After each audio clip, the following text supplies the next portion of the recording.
What is going on, you guys? It's your girl Diana, back at you with another YouTube video. Obviously, yesterday we got the release of a brand new trailer plus a ton of new information about part 2 of the Pokemon Scarlet and Violet DLC. But it looks like some of the Japanese news outlets also added a bit more information about some of the features, so today I'll be going over all of the details, you know exactly what to expect. So let's go ahead and hop into it.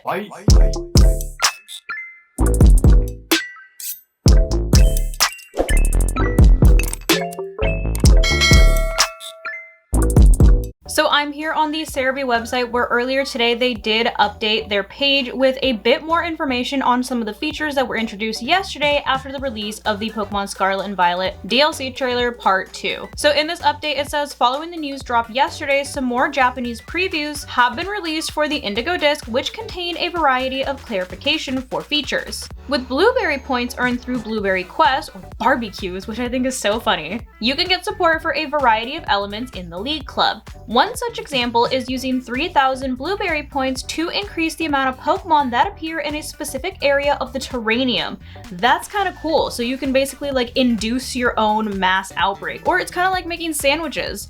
And it's also not one specific Pokemon, it just says the amount of Pokemon in a specific area. So maybe if there is a specific Pokemon that spawns in that area of the Terranium and you want to run into more of it without making a sandwich, you can increase your odds by doing this. So it does seem like it does differ from making a sandwich, since obviously if you make a sandwich, it increases the odds of you encountering a specific type of Pokemon. It then goes on to say you will be able to invite 23 people to the League Club and it will cost you BP to do it. The Synchro Machine can be used with any Pokemon in the game, including flying Pokemon, to the point that if you go off of a ledge as a flying Pokemon, the Pokemon will remain in flight and not fall down.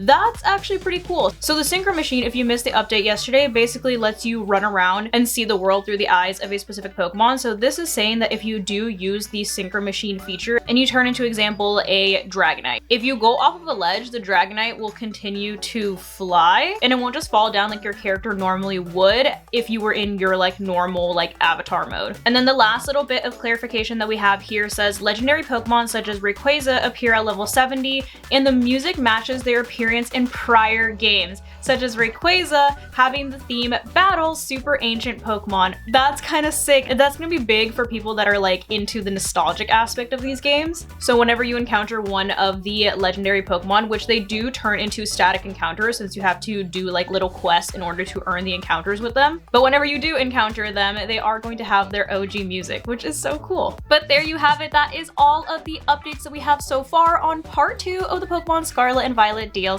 Hopefully you guys found this video helpful, and if you did, I kindly suggest you consider subscribing so that I can continue to make content for you guys.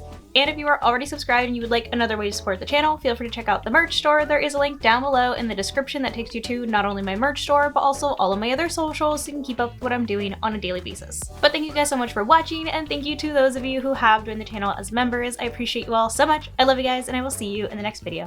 Bye guys.